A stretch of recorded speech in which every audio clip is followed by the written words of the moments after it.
All right. Just walking past the field right now. There's a family of deer. I just saw a few of them run off into the woods. Haven't seen them much this season, so it's good to know that they're still around. Our guest today is Dr. Katie Fitton Davies. She's a senior lecturer in physical education and human movement sciences at Liverpool John Moores University. And I wanted to get Katie on because she always has a lot of interesting things to say about the importance of storytelling and the importance of setting context and sort of designing playful activities.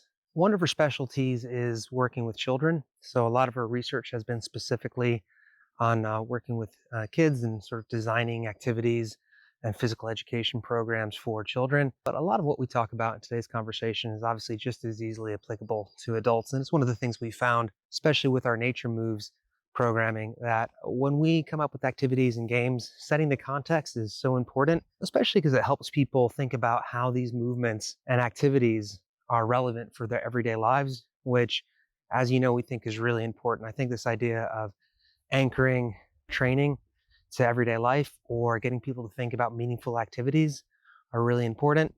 It also just makes things more fun. Katie has a lot of good insight on that.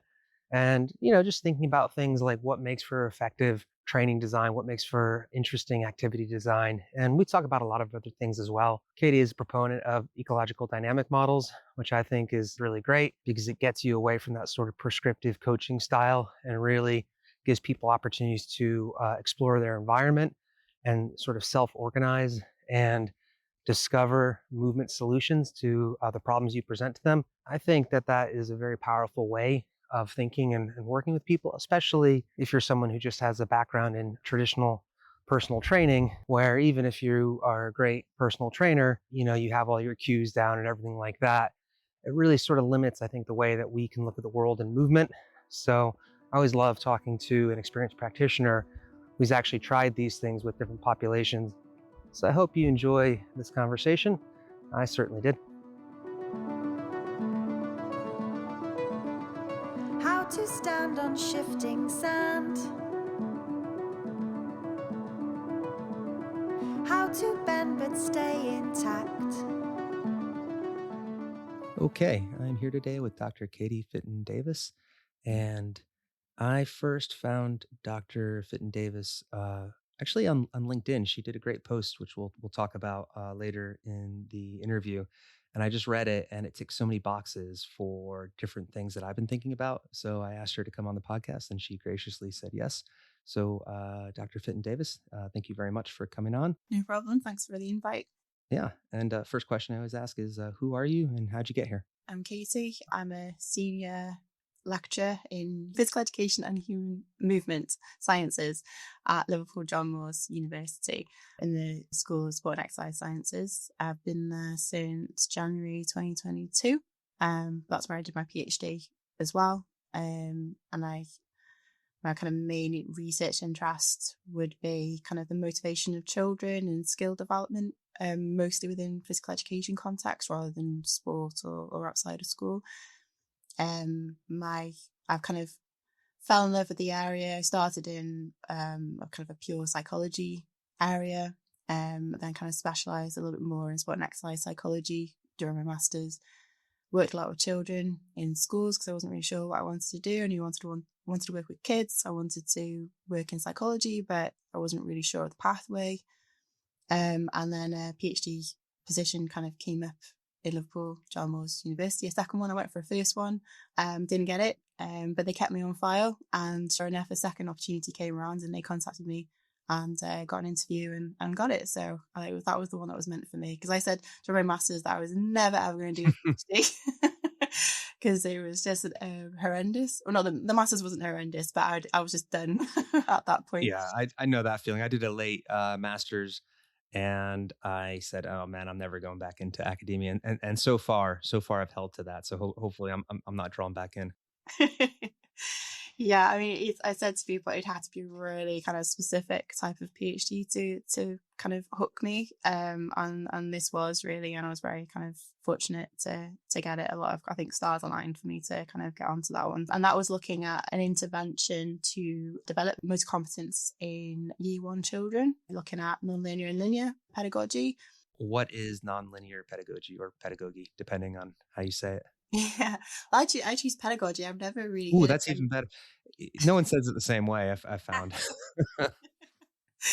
but yeah, okay. So nonlinear pedagogy is a combination of ecological psychology and dynamical systems theory, and it basically is made up of a few principles. That's probably the best way to try and describe it. So the ecological psychology, very kind of briefly and very simply, is this two-way relationship that we have with our environment. So as we perceive our environment, the more we're able to explore our environment, and the more we explore our environment, the more we perceive that environment. So this ongoing relationship between the individual and the environment. So they're very much seen as an entwined kind of relationship rather than separate.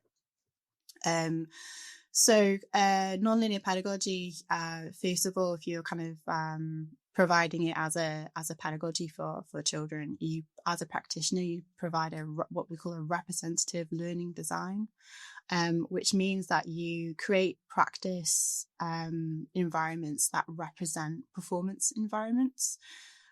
So given a really kind of small and kind of simple example, when we use gymnastics as a topic in PE, we kind of set up the PE kind of hall or gym, as we might find in a kind of a gymnastics squad kind of like coaching setup, where we have like a floor space, we've got all the equipment out. So that, because I used to be a gymnast when I was, between the ages of 5 and 15, and then coached it for a couple of years. So I was kind of well versed in the different kind of gymnastics environments, but they're all pretty standard. The ones I saw was a floor space. There was an area for the bars, an area for the beam, and an area for the tumble and vault. But that kind of got you to kind of be aware of your surroundings, to be careful, to be mindful of the equipment, to be mindful of people on those equipment and transitioning between those equipments as well, rather than having kind of bring one piece of equipment out per kind of section, basically. So this meant that we had like 30 kind of 5 to 6 year olds in a hall with a floor space. We had the benches out, we had horses or vaults out that were obviously appropriately sized for them, plenty of mats, and basically it was working with them over a series of weeks to get them not just to kind of explore the kind of the learning outcome, but also exploring the environment as well, making sure that they were exploring it, they were safe, and they were safe with other people as well. And it wasn't like an instant kind of connection. It was something that you had to work on and remind them, especially because they were 5 and 6. But there were no serious accidents, because when you lay out those or accidents anyway, they were quite if you give them, we found that if you give them the responsibility, that they are able to kind of manage that for the most part. So yeah, it's creating an environment that if you then pluck that child out of that practice scenario and drop them into a performance scenario, that they're not going to become overwhelmed, that the information in that environment is very similar across the two, that they're able to pick up on the right informational cues. That kind of leads us on to another principle, is keeping the perception and action kind of coupled. So, for example, and going more towards kind of football, I guess, you see a lot of drills, or they used to be, it might have changed now, but in certain places you'll have a drill where maybe the child is kind of zigzagging out of cones, dribbling the ball. Now on a playing field, in a performance setting, there are no cones. They're nothing static. Your cones are essentially your defenders, and you're kind of weaving in and out. They're very rarely static and very rarely made of plastic. So it's you need to be able to provide kind of simplified tasks, so that you can take that more representative task in the lesson, using more representative environmental information, so that they are more able to transfer that learning from the practice domain into the performance domain. There's also using more of an external focus of attention. So when we're learning a new skill, we get very bogged down in the details of that skill. And one of the common ways of teaching a skill is to break it down into its subcomponents, and then ask them to bring that all the stuff back together again. And that's a lot. Takes a lot of cognitive capacity to be able to ask them to not only remember, let's say, the 5 key components of this skill, but then to be able to efficiently and effectively combine those components into one fluid movement. It's a lot of information, especially for a child to pick up. So what nonlinear pedagogy tends to do is then try to use things like questions and analogies to get them to imagine the outcome of the skill rather than the skill itself. So going from an internal focus of attention to an external focus of attention. And then I guess the biggest kind of principle, and something that most practitioners would have most control over in a way, is the manipulation of constraints. And nonlinear pedagogy can also be referred to as the constraints-led approach. And this essentially means that there are 3 kinds of constraints in our environment and with us. So they've got individual constraints, so how tall we are, how heavy we are, our ability level, our motivation, our cognition. There's like physical, social, and affective kind of individual characteristics, some that we have no control over, and some that we may have some control over, like motivation, for example. We have environment constraints, so the light, temperature, the location we're in. Are we inside? Are we outside? Having, for example, an athletics-based PE lesson outside in the sunshine looks very different to then having it outside in the freezing cold weather. You're going to have all different reactions from the children. You're going to have different outcomes from that as well. So again, you may not have control over the environment, let's say, because we know that PE is quite marginalised. It's the first thing to go as soon as Christmas plays come out, exam periods come out, end of year celebrations start coming out. So we just need to be mindful and adapt our kind of practice to kind of knowing and or expectations of the children in a way. Just be mindful of the environment that we've kind of put them in for that kind of particular lesson. And the one that we have most control over is task. So what is the task? What are the rules? What's the equipment involved? And we have most control over that because we can, obviously change the rules. We can change the boundaries. A lot of people use the STEP framework in that: space, time, equipment, and people. So that can cause create like differentiation. It can cause create more individual kind of exploration, because you can adapt the task according to the group or the individual child to be able to get that kind of functional movement out of it. And that's the other thing with it, with nonlinear pedagogy, and this is the bit I'll end on for this really long explanation by this point, is functional movement. So what you'll find in a nonlinear pedagogy lesson is that the teacher rarely demonstrates, because we're not expecting children to be able to copy us in a way. We're expecting them to be able to produce a throw that allows for the completion of the task. It's a movement solution to the problem. Their overhand throw may look different to ours, but it's right for them. Their composition is different to my composition, so I wouldn't expect them to throw in the exact same way as me. I wouldn't expect them to throw in the exact same way each time. There's what's what we call noise.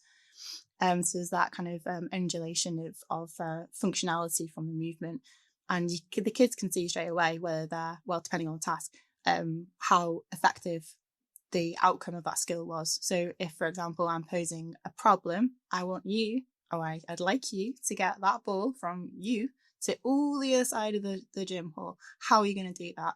That's the problem, because my learning outcome is I want them to be able to throw as far as possible, or I want to throw for distance. It's up to them then to figure it out on how they're going to do that. And some might try, that then if it gives them the invitation to explore. So some might go underhand, some might go overhand, some might use 2 hands, some might go the side throw.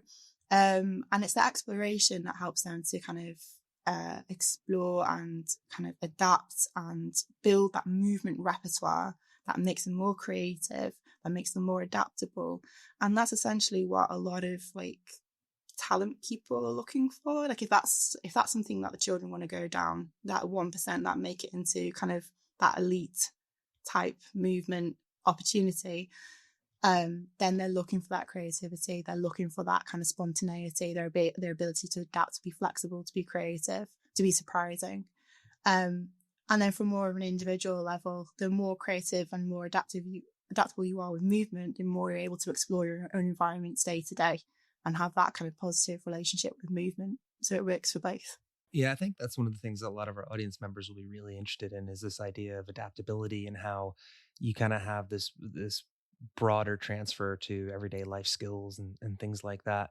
I think anyone who is listening, I think they're probably really intrigued by what you were saying about this idea of facilitators or coaches or PE teachers, sort of proposing these challenges or these questions. Well, what if we were trying to do this? How would you do that? And this sort of, this elicitation sort of student-centered teaching model. I think for anyone, who's my age or older who grew up, they might have memories of PE being very much like, okay, here's what we're going to do. Here's how we're going to do it. And, you mentioned that. And I guess my follow-up question for that is a lot of the old teaching styles, they're kind of based on maybe previous motor learning theories. Like I'm thinking about information processing models and things like that, which is I think anyone who's a bit older, is very, very used to like, okay, well, here's what a good tennis serve looks like. This, whoever, this tennis pro, they serve this way. So we're going to try to recreate that movement and break it down as you mentioned. Why do you think that sort of model of teaching and instruction was popular for so long? Because it feels like the pendulum has swung in the other direction. And I think we see more and more people kind of embracing constraints led or ecological dynamics, this idea of creating challenges and seeing what emerges. But why do you think that other model was dominant for so long? I think it became, from my understanding anyway, and some people may have a different kind of response to that question, but from my understanding, that model came out around the same time as computers became really kind of popular. And that parallel was drawn that our brains work like computers: information in, process it, information out. It came as an output through the body.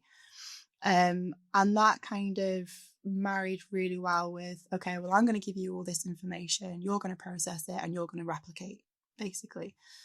And I think when it comes to PE, and this is going on a different strand, I guess, the whole kind of conversation around assessment. Do we assess it? How do we assess it? One kind of safe way, I guess, that you could be perceived as, well, I've shown my children how to do this skill. Let's say 60% of them by the end of the lesson could show me that they could do that skill. 20% were really far off and 20% were almost achieving. So I think it was that clear kind of measurement to be able to show progress as well. Whereas progress from a more kind of student-centered, or for example in nonlinear pedagogy, it's a little bit more, the lessons themselves look more chaotic. The learning outcomes may be a little bit more kind of fuzzy when it comes to achieving them. So I think, but at the same time, with information processing theory and having that more kind of didactic approach, whereas like I say, you do, that more kind of command style or teacher kind of centered, I think the reason it's swung over is because as many, I mean, I did what we have in the UK, they're called 3-minute thesis. And I called mine something along the lines of PE a Marmite subject. And where you got people like myself who absolutely loved it, and then you got some people who absolutely hated it. And it's unfortunately, I think, I mean, you'll still get people who kind of really enjoyed it, even, back in, before with those kind of teacher-centered, where teacher-centered pedagogies were more kind of prevalent, but they may have more often been the higher ability ones. So obviously we enjoy things that we are good at, if we are shown to be good at. And physical education is a really visible subject. So you can be in maths, English, science and not show your ability. Whereas PE, instantly you're showing your ability. So you have to kind of create a really psychologically safe environment for all children to be able to enjoy that experience, which I don't think happened too often back in the, when the command style and the very teacher-centered pedagogies were more kind of prevalent. There's been different societal pushes. We've gone from, I think back in the 60s and 70s, it became very kind of fitness oriented. So it was very much like aerobic exercises. And then cut to kind of more 2012 when the Olympics came to London, all the kind of the preparation up to that, and then for a few years afterwards, it's like we're making our next round of athletes who are going to be in like the next Olympics and the ones after that. So it was very competitive and very performance based again. So PE tends to be driven by kind of societal agendas at the time, so it's quite fluid. But at the same time, now that we're getting into this more kind of, physical activity is really good for us, for not just physical, but mental, emotional. It has a holistic value to child development. So we need to be able to engage all children, not just the 1% who make it to be professional or elite. PE's for everyone. I think that's what it should be. So then we needed that pendulum to swing to more student-centered, and it did. And it's not everywhere. You can still see very kind of command-based kind of styles in teaching now. But as I talk to our kind of first years and I ask them about their kind of coaching and PE experiences going around the lectures, and they talk about how their training is a little bit more representative and they're able to choose, and I'm like, okay, actually the pendulum is swinging, it's translating into the education of the young adults that we teach now at university. As someone who grew up not being, I don't know, physically very, very talented, I'm definitely a part of that cohort of kids who grew up not loving PE. And then, I think my children are quite lucky. We don't go to a big school, but I feel like a lot of the activities they do feel very inclusive. And I think that even the kids who maybe aren't necessarily destined to become professional athletes, still seem to enjoy it, and they do a lot of problem solving and things. I was working on another project a few weeks ago, and I ended up getting all these old gymnastics manuals, like Danish primitive gymnastics and some of like the German systems and the Swedish systems. And it's funny because you find these old books and you open them up, and they all start with like, we need to raise the next level of military soldiers so that we can defeat the French or the Germans in the next battle.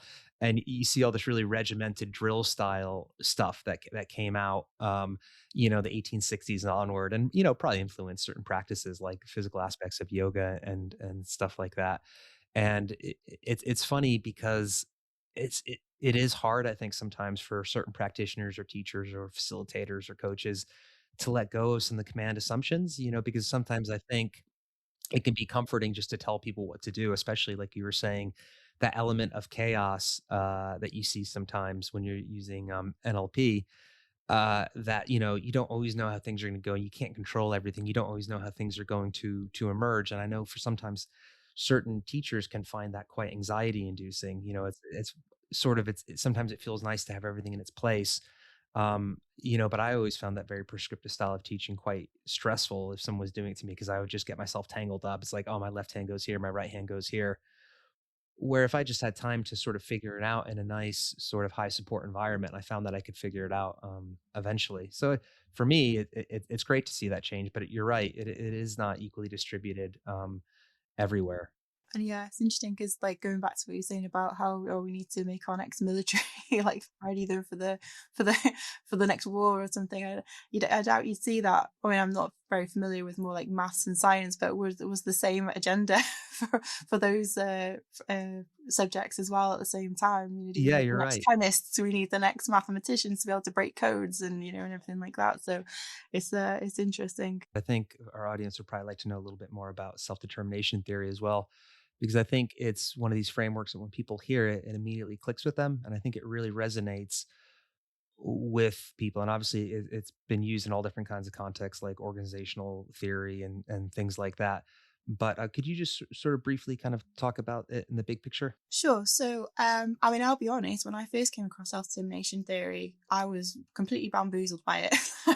Yeah. And I had the chance to take it after during my master's and I said no, because it was just Okay. too much. But it wasn't until my PhD I came back to it and I was able to kind of access it a little bit more, I think. But basically, um, in the kind of the earlier kind of, well, so self-determination theory kind of as a whole theory kind of came out in the 1980s, 1985 by Richard Ryan and Edward Deci.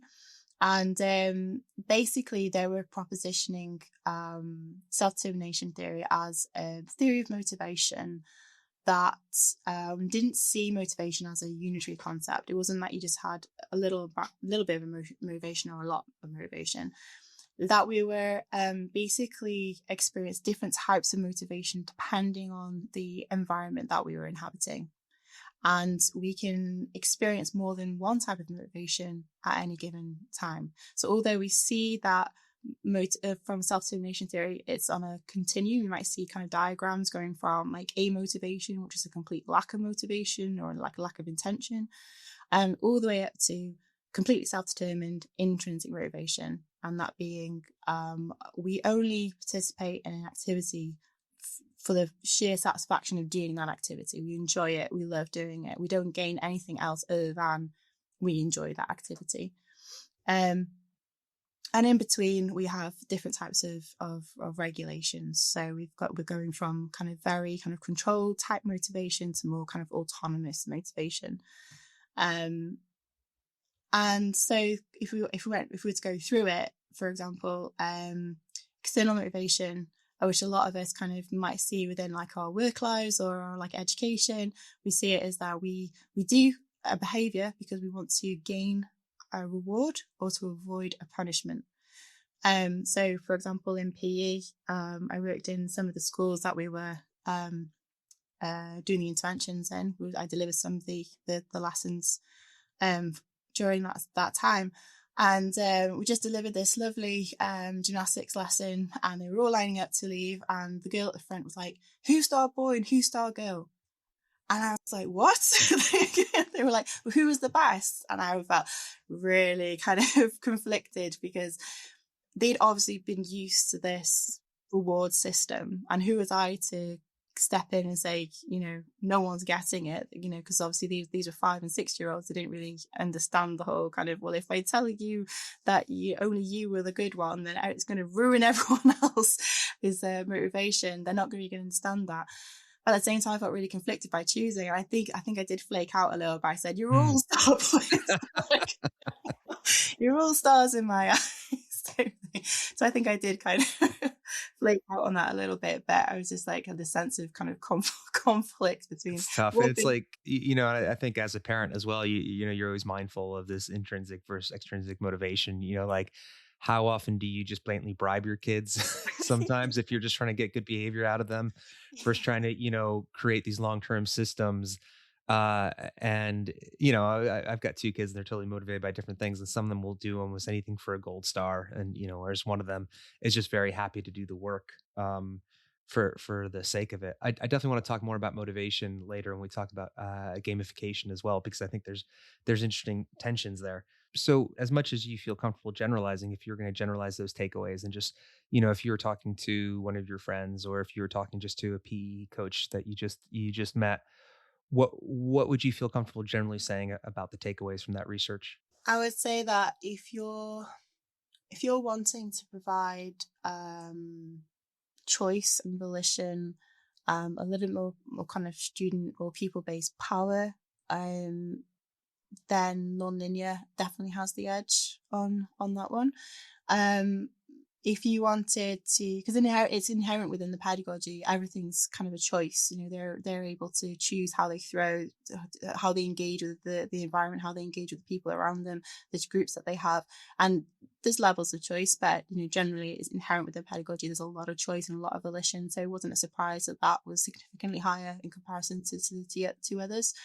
And again, it wasn't a surprise that linear came out significantly higher in structure, because it was the whole didactic, I'm going to tell you these instructions, you're going to watch me do the demonstration, you're then going to try and replicate that movement. And then so inherent within that, within the measurement system as well, was that it was picking up those elements of structure. Now those elements of structure were also present in nonlinear, but because of the measurement system, it wasn't as obvious to pick up those behaviors in a way. So it was almost a little bit geared towards linear rather than nonlinear within the actual measurement itself. So there is structure. It just looks different in nonlinear, and it's a little bit more prescriptive and a little bit more obvious in the linear. And basically the main takeaway, I guess, from that is, applying a pedagogy is better than applying no pedagogy. Because did we find that the disempowering was higher in the control than it was in comparison to the two arms that using the two pedagogies. So it was almost causing a danger, really, because if you don't apply a pedagogy, you are, I mean, it's one piece of research, it's preliminary, it would need further kind of expansion and exploration, but it was kind of showing to us preliminary evidence of, well, if you don't apply a pedagogy, this very much then falls on the teacher, and that the teacher may then actually be actively thwarting these needs of children, and causing disempowerment, which then obviously causes disengagement, and if it gets really bad, ill-being. So after years of kind of exposure, so we have to be kind of careful with the motivational climates that we provide. It makes a lot of sense. I want to keep talking about motivational climates or maybe other aspects of that. And I'm going to go ahead. I'm going to, at the risk of embarrassing you, I'm going to read the LinkedIn post that kind of caught my interest, and I'd like to talk about the context of that. So you were just talking about a module that you enjoyed teaching, and you said on this module they learn about different teaching styles, and in this practical I demonstrate the nonlinear pedagogy approach to promoting stability skills through the Gruffalo, and this is pitched at 5-6-year-olds. And then you say, this is the part I thought was really interesting: stories help contextualize learning for children. Manipulating constraints can help children towards learning the outcome while maintaining child autonomy and creativity. And I thought that was really interesting. That's what got me going and looking at some of the research you've done. So there's obviously a lot in that quote, but I think it sets a good foundation for the rest of the conversation. Can you contextualize that and kind of talk about what you're talking about there, and then the different threads of your thinking that come out of that? Sure. Okay. So that lesson in particular, I guess to start there, just to kind of paint a picture, I guess, is it was aimed at our first year PE and coaching students to try and kind of embody nonlinear pedagogy in a practical way. And like I said before, we set up all the equipment beforehand. We had a space that was all mats. Fortunately, at the university, we had soft play bits of equipment as well. So we had almost a really large staircase, but made of foam. We also had a wedge. We had benches, some of which I had the right way up, some I put the wrong way up, so that the narrower part was on top, the mats on either side. We could, I think, put in a previous rendition, I put rubber spots down as well, so act like stepping stones, and basically this created our environment. And we used the story of the Gruffalo to kind of really kind of contextualize the learning for that one. So this is part of the intervention that we applied in Sample PE project, where we had 5 weeks of following the Gruffalo. The Gruffalo was a story that children were familiar with. They were also kind of, I think there were some of them using in the schools as well, so they had that thematic kind of quality, but at the very least they were familiar with the story, which gave them a sense of familiarity, some kind of comfort, some kind of power in that. So it wasn't something completely alien that they were having to adopt. They knew the characters, they knew the story, they knew the rhythm. And then essentially we posed the students had to act like 5 to 6 year olds, which was a little bit new for them, but they embraced it. And basically saying, okay, we're in the forest, and I got them to tell me okay, what could those pieces of equipment they like being the benches, and they were saying things like, oh, they could be branches of a tree, for example, or logs on the ground. So I'm like, great, fantastic. You've got a little kind of wedge over there. What could that be? Or could it be like a little hill that you could roll down? So like, brilliant. And what's that kind of staircase? What could that be? And then they were giving me ideas. So some said volcano, some said a tree, some said a mountain. So they were kind of perceiving, they're using their imaginations, they're perceiving the environment a little bit differently, but together we were creating that kind of context and like kind of the narrative to help the narrative along. And essentially we followed the story. So I would read an excerpt from the story. I would then set them a task. So like, and they would embody those characters. So I'll be, and this year as well, I got them like ears, like mouse ears and like Gruffalo ears and things like that. Because last year when I did it, one of the complaints was, well, we didn't know who the mouse was. We didn't know who the fox was, because I didn't want to use bibs because that wasn't contextual.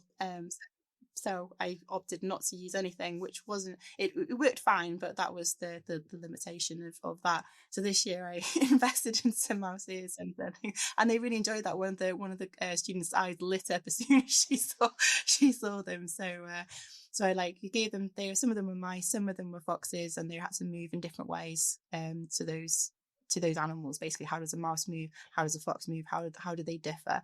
We introduced the Gruffalo. We had some games in there. Then we progressed the story that way. So lots of movement. There were lots of kind of exploration of different movements. And then my job was, apart from kind of leading the story and doing any kind of behavior management, was to then try and basically spot check the children the students in this case, if they were plateauing. So were they doing the same thing all the time? And if so, what could I do then? What constraint could I manipulate? What question could I pose, either at the class level or an individual level? So if I wanted to do a class level approach, I would pause. I had a squeezy whistle, which I called Squeezy Squirrel, as part of the story. And then if they heard that, then they had to pause. We had the constraint change then. So like I would say that, I don't know, they were all running, they were all kind of on hands and knees, like, oh, now, but they were going quite quick, and we're like, oh, nighttime's coming, you're trying to slow down, you're trying to find somewhere to sleep, you can move according to that. Everything's posed as a question: can you do this? Can you do that? Sometimes the questions posed to them: how can we make this shape bigger? How can we, change it up?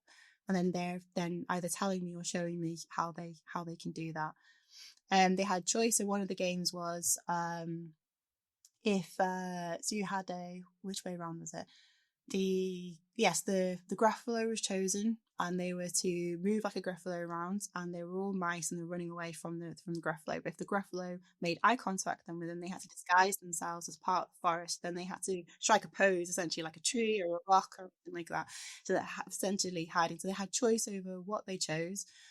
But then I noticed that they were doing the same thing over and over again. So it's pausing it and going, right, if you've been a tree, try and be something else. What else can you be? And kind of reaffirming those ideas and getting them to kind of feed in those ideas. So there's a constant communication, there's constant movement. It is a lot of work, but everyone was engaged, and that was the feedback as well. Because what happens sometimes in PE is that you spend a lot of time explaining, a lot of time demonstrating, so you have very static children. Whereas in nonlinear, inherently, it's very much you get in there straight away and you change it up as you go. So there's constant movement. I would say that 95% of the lesson, children are moving in some way, and they're engaged. They're all engaged. And that was the feedback we got from the students as well. Everyone was engaged. Everyone was doing something throughout the whole, I think it was like a 40-minute lesson that we put on. So the stories help children learn. Stories create almost like a pathway. They know what to expect. They learn through play. Children learn so much better through play than through drills. They absorb everything so much quicker through play, through fun. So if you can make movement fun, you can make that exploration fun, they're going to learn it quicker, they're going to adapt quicker, they're going to be more creative. And if we can do that at early stages, at 5 and 6, getting them used to being able to think, because one of the reflections we had from the sample PE project was, they struggled to start with. When you gave them that autonomy, you gave them that creativity, or that ability to be creative, they did stutter to start with.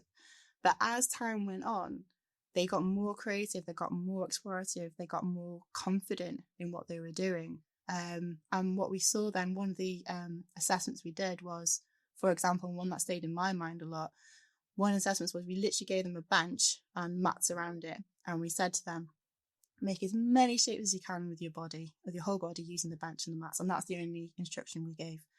And a lot of them at the baseline, so before we did the intervention, they just stood there. They had no idea what to do. And they looked, and I felt so sorry for them. Like I wanted to help them, but I couldn't. And they were like, I don't know. And when we kind of finished the assessment, they might have done like a couple of things, but it wasn't anything like plentiful. And they talked to me afterwards, and I said, and they said, well, we just use benches to sit on or for a timeout. So they'd not interacted with that equipment in that way after the intervention, especially for the nonlinear group, because they'd interacted so much with benches in different ways. When we came to that same assessment afterwards, they were doing loads of different movements. They were engaging it in different ways with the mats, with the benches in combination, on, off, doing all sorts of things. And so their scores skyrocketed, from that baseline. So it's all about the experiences we give them, the opportunities. We can give them multiple opportunities, that safe space to be able to explore, to not fear failure. Because as soon as we fear failure, we stop trying.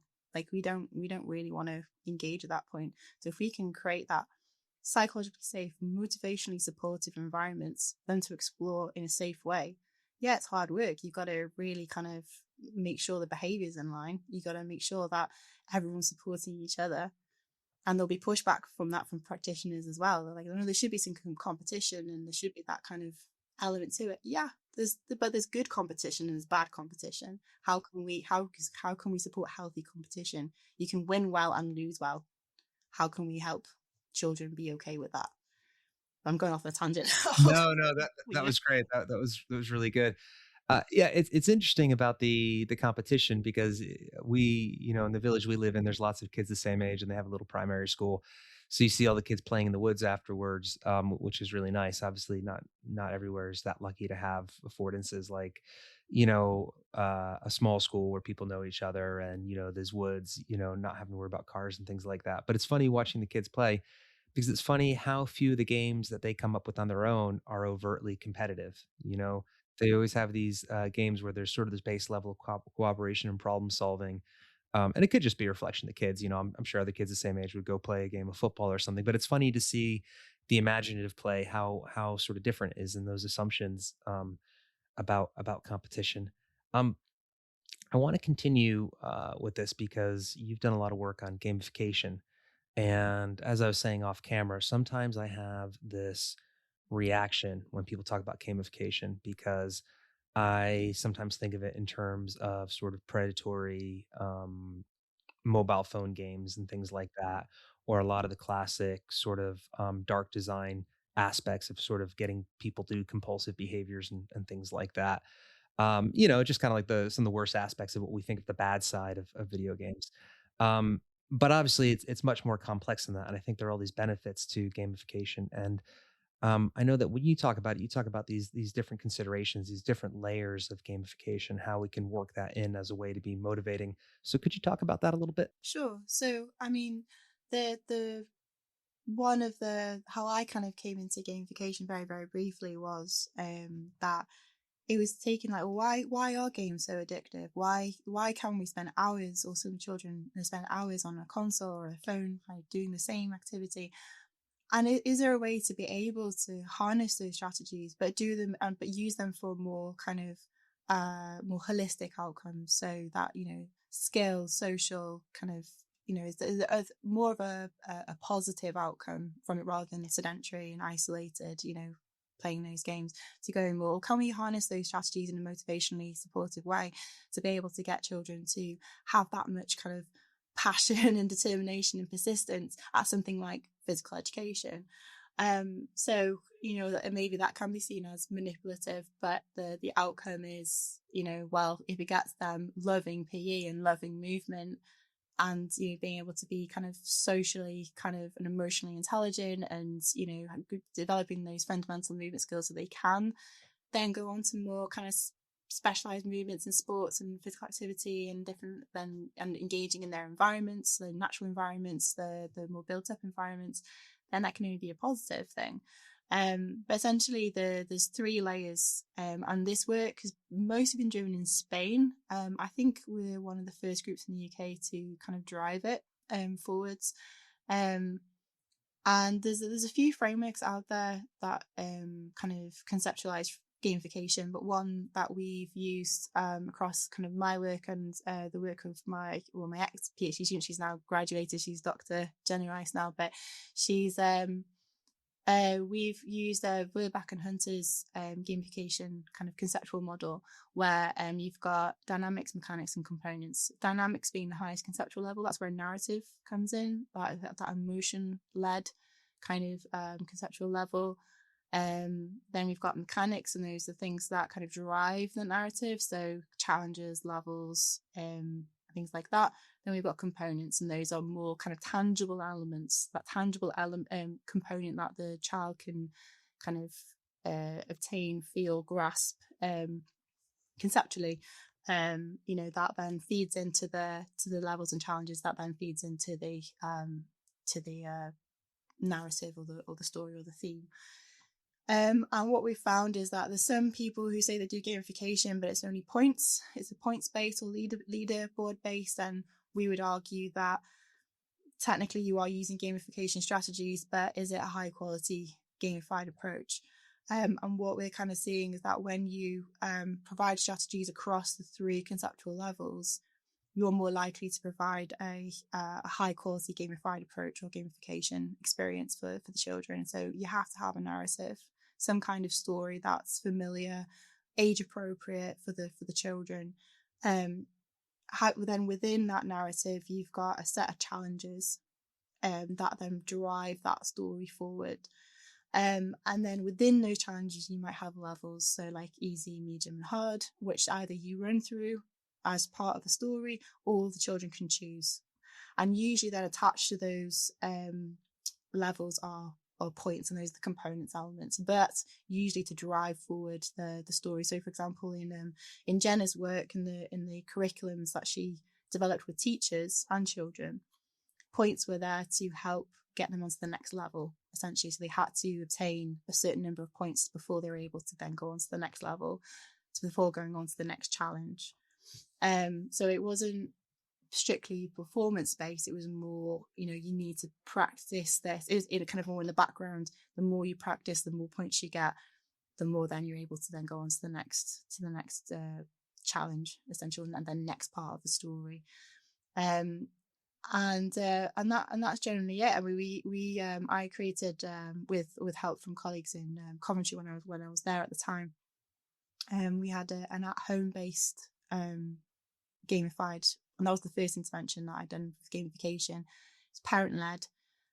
We created a guidebook for them to follow. It was a space theme, and basically they were, I think, did they start out as space cadets, and they'd received like a badge where they could write their name, and then there was like 5 places where they could put a star. And then they had a series, I think it was 6 missions driving the story. And this came in like a letter form. So they'd receive a mission letter. And then in that letter, then they had 4 challenges. They'd had, so I think it was 2 sessions per week over 12 weeks as it worked out. And it was all around kind of activities to try and develop their stability skills, so the dynamic and static stability. And they had to work with their parents, so it wasn't something that they just did. The elements were getting the parents involved, and the nice thing from that was that the parents said that they got their other children involved as well. So one quote from a parent was, "We got our older off the Xbox and doing this activity with the younger one." So it was like, oh, that's a really nice outcome from that. Not what we intended, but it was a nice outcome from it. So, and then they just worked through it, and then they gained stars every time they finished a mission, and then they got a certificate at the end saying you've achieved, I think it was Space Adventurer. There was a story that they had to go and find there was a strange signal coming from a faraway planet, and the whole thing was about going and exploring the signal and bringing it back home to Earth. And and then just using those activities, like instead of Simon Says, it was Captain Says, and the parent was the captain, and they could choose the levels as well, the difficulty, and so they So they did that, and then we found significant increases in their stability skills, and we also found significant increases in their cognitive skills as well, which was a nice kind of outcome from that as well. It was unexpected, it was an hypothesized outcome, but it was great to see that actually come out of it as well. I love that so much. I was writing down a lot of notes because I just love this idea of getting this little pack in the mail of like a challenge for the next month or 2 months. And I just love the idea of getting the letter and then getting the, the rank of space cadet at the end. I'm just thinking that both my kids would absolutely love that. And like even me, I get excited about it because it is, like you said, obviously components of video games and RPGs and experience and all that. They are very, very compelling. So I love the idea of taking that and really trying to turn it into something positive. Last question, being mindful of time, but we've been talking about all these things like motivation and representative design and constraints led approach and the importance of storytelling, the importance of empowerment and increasing autonomy and all these things. And I think all this stuff is so great. And it's the sort of PE opportunities I wish I had when I was younger. And then I think, well, look, I'm in my 40s and I work with a lot of people who are in their 60s, their 70s, their 80s, and and younger people as well. And I think that past a certain point in people's lives, they just don't have these same opportunities to engage. And we can talk about physical literacy or just engaging with the world or just going out there and, kind of living this embodied existence, and maybe if you're lucky, you play some sports or you keep up or you found something like running or something like that. But I mean, what kind of opportunities do we have for taking these ideas and sort of bringing them out into the world, and trying to make sure that older people sort of have access to this kind of thinking? Have you seen anyone who's doing it, or I'm just going to throw the question back at you. I know it's a big question, so I just want to hear your thoughts on that. So yeah, I mean, obviously the where we come from is that obviously if we can build the skills and the competencies earlier on, it sets you on a pathway, a trajectory towards be more likely to be physically active into kind of adolescence and adulthood and beyond. And obviously stuff happens as you get older, priorities change, responsibilities change and increase. Health can increase, decrease, injuries happen. And that can really play into our engagement with movement, really. I think partly what doesn't help is some people confuse physical activity and exercise.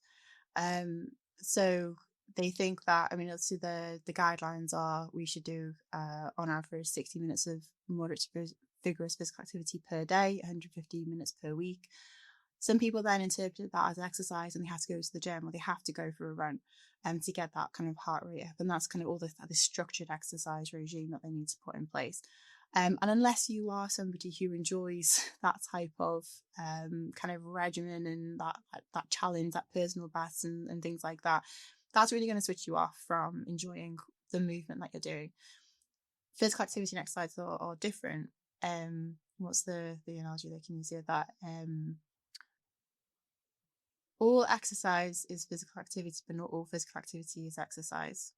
And basically, my main thing, and I fall into this as well, if you do something that you enjoy, you find that thing that you enjoy, whether it be gardening, whether it be walking your dog, exploring the forest, whether it is going to the gym or going swimming or Zumba or cycling or something that causes you joy, then you're able to keep that movement, that interaction with your environment, with the people as well. And I think that's the important thing. It's something that we lose as we get older. I know that I sometimes, because obviously as a full-time working a full-time job and also a mum as well, so time feels like it's constrained, and I get bogged down of, I need to be able to do exercise, I need to be able to keep my health up. Then I get really kind of bogged down in like, well, I'm not actually enjoying this, so why am I doing it? So, but that's why I have to find those activities that I enjoy. So I really like dance. I really like doing those types of kind of more expressive types of physical activity. So if I can do that, then that keeps me motivated, that keeps me engaged, that keeps that longevity comes in. If you start to kind of be able to identify those things that you enjoy and love, you're more able to kind of pursue it. And I said to you before off the recording that we showed this video recently.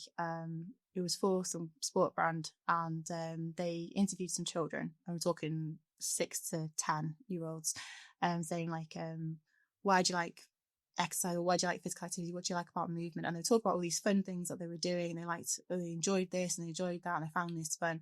They asked a very similar question to adults. And they were talking about how they were going to the gym. They didn't really enjoy it, something they had to do. And they'd become disenchanted with it.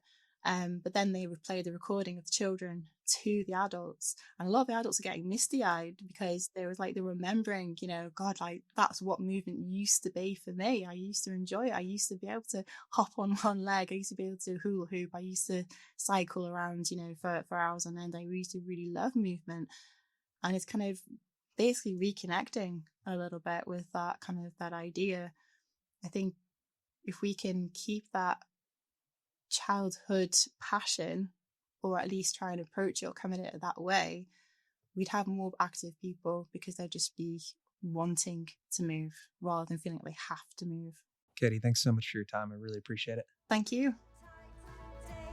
It's a daily exercise.